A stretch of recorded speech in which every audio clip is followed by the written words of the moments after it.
The word was spoken by the mouth of the prophets. Let it be. Times of hard working and poverty of souls, the flesh is at a crossroads. Behind the walls of lies, vices of hearts, the human heart despises the truth. Doomed to misery, blind slaves, systems of hungry spawn. And among all this crowd, nuggets hide in empty apartments on the outskirts of cities, tormented by everyone and at all times, utter the word of life with pure lips. The weak string will sink into the deep of oppression, and after it, a new life will be reborn under the all-seeing eye of God, the Spirit of Truth. I welcome you to the platform Movement to the Light. We will not tell you how to act, how to think, and what to do. We only give you access to information and how to dispose of it. Decide for yourself. I want to say in advance that you should not look for justice, but you should look for yourself and your place in this world, because in the world of manipulation and deception, it is difficult to find the right answers. There will be no answers from our side, only keys will be given, so that you can independently participate in the assembly of the game called life. And today it's time for the 18th series.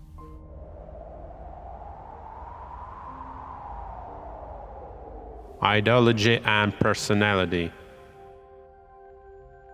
The idea is one of the main features of a person. An idea is something that can transform the world. It is intangible, but it is real. The idea doesn't arise by itself, but arises as a result of the concentration of thoughts into a single concept. The idea is a gene, there is a transformation, there is an opportunity to create something that wasn't there before. The idea is certainly good, but only in the head of the individual. A person is a person who has known himself and his destiny. Personality is the idea of God embodied in life. The personality is the conductor of the Spirit of Truth on earth, because the personality is inherently connected with the Creator. Personality and idea are a symbiosis that affects the world creatively and beneficially, because it pursues the goals of the increasing life. The other thing happens, but there is an idea, but there is no personality. An idea, even the best one, turns into a weapon and to the hands of the ignorant. This weapon is ideology. Ideology is a product of ignorance because it makes a person a hostage of an idea, but it doesn't make an idea a servant of truth. Ideology is a product of a sick mind, perverted and focused on personal ambitions. Ideology is evil because it prevails over the personality, adjusts the personality to the ideals of the sick mind. And ideology is a cult because it sets some against others. The truth is that a person assembled correctly according to the order is the basis. The ideas of this person don't infringe on the rights of some in favor of others, but act in the interests of all segments of society, act in the interests of development. Rivalry and spectacle are a product of a weak mind, and cooperation and the search for truth are the real good. There is no ideal system, just as there are no ideal people, just as there are no ideal ideas, because ideas always compete with ideologems, ideologies with logic, and logic with the mental side of being. And only a person who strives to know himself, who sees the inner world as a basis and ideas, logic, and mentally as an assistant based on the Spirit of Truth, will be close to order. In this program, perhaps the strings of many souls will be touched, the souls of many people who are the founders or guides of someone's ideas and concepts. But since we have already touched on this topic, we will reveal it in the end. In this series, a lot of actual topic will be expressed, perhaps for someone. They will seem very rude for someone, very bold, and for someone small and insignificant. But I'm sure there will be no indifferent people, that's for sure. In order to correctly set the vector for this transfer, it is necessary first of all to determine the ideas and their belonging to the creator. The fact is that there has been such an organization as the Patent Office in the world for a very long time, where everyone can register their invention or concept. On the one hand, this is good because you don't want someone to steal your idea or product, right? If you drop a little deeper, then the truth doesn't look as clear as in the original version. It seems that a person has invented something, came, register a brand, or made even make a profit from it. But on the other hand, we did not discuss those things and those ideas that led a person to this invention. That is, it turns a twofold situation. The invention itself is the property of the creator, but the ideas that were received by him and invested by other people, this type isn't considered someone's property. And there is something I think about. After all, the way we think, what we think about, and most importantly, why we think this way is a consequence. And the true reason lies in the society in which we grew up, in the books that we read, in movies that you have watched, and this list can be continued indefinitely. As a result, the question arises, are we us, or are we a product of the civilization that gave birth to us? That's the question. Is so a question, isn't it? And there is a reasonable judgment for this, because we are the product of our thoughts are the product of civilization, and civilization is a product of the spirit of truth. In order to avoid distractions, it is worth drowning that civilization is an organization of people united by a common goal. The goals are always two, the multiplication of life and the multiplication of passions, because there is no ideal option, but the essence lies in the balance of these two basics.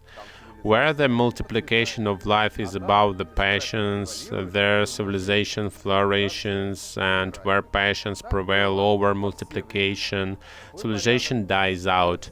This has been the case at all times, and this order remains to this day.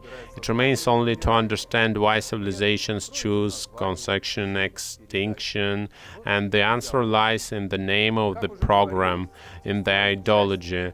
And as already mentioned in the textual part, the idea is a product of the individual, and the ideology the product of a sick mind, because ideology reveals life itself, driving into in the framework.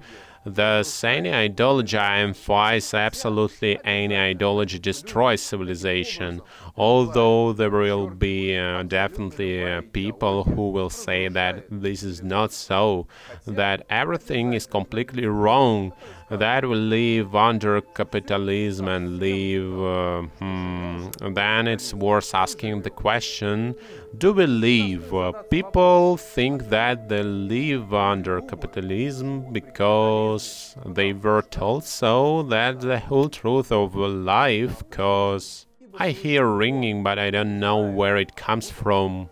And now it is worth analyzing whether we live and under what ideology we live. This statement of the question will help us to understand it more details, because the correctly posed questions already gives half the answer.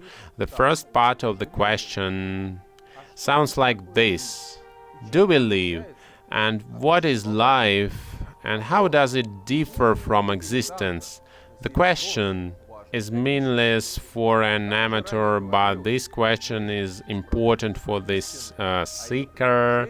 As I mentioned earlier, life is a product of the spirit of truth, and its multiplication is the main task of a person, and if a person multiplies it, then he really lives. Everything else is just a surrogate and propaganda which flows like a huge river from behind all the cracks. Now we're taught that you needed to be successful, you need to have a lot of money, you need to develop, explore the world, travel, but for some reason no one teaches to increase life on Earth, to clean the planet from waste at most, or to help shelters. But all this nonsense is more like patching holes. That's something whole, and the reason lies in the second part of the question. This is the social system or the paradigm of the development of society and the existing social ideologies. Many don't know the answers to this question. Many do not even understand the meaning of the question itself, because why think about important things? It is always more convenient to broadcast other people's thoughts, sincerely believing that they're yours, right? The essence is that ideology exists where society has no understanding of life itself, so the society refuses to accept life as it is, and there are always smart people who find it easier to create a surrogate from thought and then adjust the whole paradigm of life to the postulates of their fantasies, and then adjust people so that they walk in orderly rows and straight to the symmetry, and before that giving all their strength, all their money and all their thoughts to serve a new social machine that promises you and your children a bright future, cause ignorance is power, slavery is freedom, and war is peace. Probably they were stupid slogans, don't you think? Although with sufficient processing of the population, it is ready to believe in anything. It is ready to believe that there are people of the first and second class, there is their own race, and there is something else. There is my God and there is someone else's God. There is my family and there is everyone else. There is my country. Well, then you can continue, then list yourself. Ideology creates new beliefs, a new formation, a lot of new things, but this doesn't mean that it necessarily multiplies life. This is where the conflict of interests come in. For comparison, in the capitalist system, if you make currency transaction, that it is an ordinary event. In the socialist system, this is a whole crime.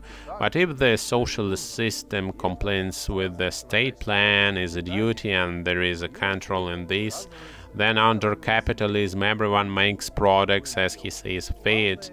And this affects the quality of food, which the turns affects the health of population, but who care? The main thing is to make cheap and sell expensive.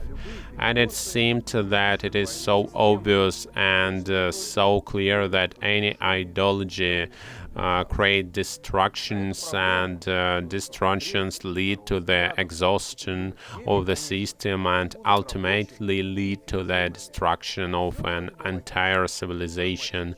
It is worth looking at this problem with a healthy eye and coming up with those mechanisms that will be working and effective. Everything seems to be logical and pragmatic, but we don't live in an ideal world, but in a world where destruction in the economy are the concerns, and the cause of all problems is disturbance in the psyche of people themselves, and the economy is only an enlarged scale of those problems that lie in every person. Now we are coming to this collapse of another system, the system of a capitalism, and many will not survive this collapse. Many states will disappear from the world maps, many will change their form and content, and what will happen to people. This is already a separate but not less tragic story, cause when the roads fries, all the slaves' forklocks crack. The only people who will win in this cause are those in power. What do they care about your problems? What do they care about when they are busy remaking the world and adjusting different states to the realization of their violent fantasies? That is why the media so actively stimulate people to compete with each other, stimulate them to compete both in terms of work, salary, and regalia, because a sick person strives to be the best, but a healthy person is already in the place that he occupies at the moment.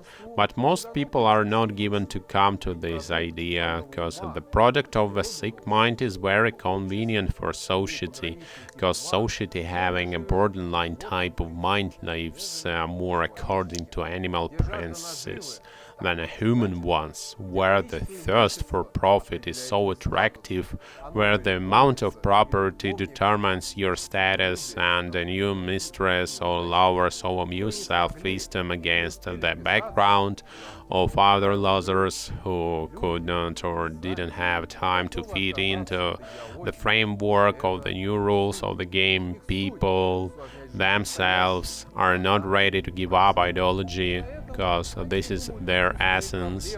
Their essence is to complicate real life because it is repugnant to them, so they invent artificial problems in order to successfully solve them in the future, and then create new problems from year to year, and then holding public positions. They brainwash people on TV, saying that only thanks to us your life will be better, but because of them your life will only be worse. Divide and conquer is the true essence of many ideologies, and the people who feed them. The true essence of life is multiplication, which is based on cooperation. It is based on cooperation, it is based on a variety of proposal and a selection of the most effective and workable ideas at a given time and a given situation. This approach requires the development of the psyche to a neurotic level, which will give much more benefit than the search for ideal solution in order to comply with some rules of the social system. But it is difficult to say whether this will happen during our lifetime. Although, why is it difficult? Very easy. This will not happen, it will never happen, because society itself will be against development, against the multiplication of life, because life requires sacrifice, requires personal responsibility, but for many increasing their own pocket sounds more convincing and more interesting than the common good. And the funny thing about these thoughts is that if cooperation was systematic in nature, everyone would benefit. But the key problem lies in the last word. In the word everything. The animal nature will never step over its pride and will never allow everyone to win, because then the whole taste of victory is lost, that it was you who could bend all your competitors and become the king of life. Actually, such thoughts move people. Everyone wants everything at once, and only for themselves loved ones. People are ready to go over their heads. They are ready to fight for a place in the sun, but they're absolutely not ready to share. They're not ready to sacrifice themselves. They're not even ready to lend a helping hand to make another person's life better. This is sad but unfortunately unchangeable fact of our life. Unchangeable for the majority, but for the few there is a truth that cannot be bought with money, which can be obtained through violence, but can be acquired through wisdom. True wisdom says that there is life itself, and that it requires multiplication, and this increase will give a person a treasure, which unlike all treasures on earth, you can be taken with you. This treasure is grace, this treasure is a mandate to continue your journey and the end of your earthly stay. This mandate grants the soul the right to receive all that is present to be taken away from a person on earth and to multiply everything that is given to them from the heart. And believe me, unlike people, the Spirit of Truth will not deceive, will not take his word back, because his word is so word of God, and God needs pure-hearted people so that the game called life has a continuation. Results. Ideas will always be present in society and will always move people. Some ideas will become ideologies. Some ideologies will be adopted in the state level. State ideologies will always adjust society to their postulates. People's beliefs are always the product of ideology. People who go against ideologies come outcasts and will lose. People who accept life as it is, putting God in the main place, will always win. And one last thing, remember, one series will not give an exhaustive answer to everything. We did this intentionally so that you would come to the conclusion that there is no one answer to everything, that the answer to everything lies in the answers to many questions. We will analyze these questions in the following series, which will complement each other so that you have a complete picture, because the whole, although it is a combination of many details, is not always identical to them. Just like a thought, although it is a combination of events, it isn't events initially. And in order for individual events to develop into thoughts that will be useful, it will require making the right efforts. We'll finish this today. Peace be upon you and your home.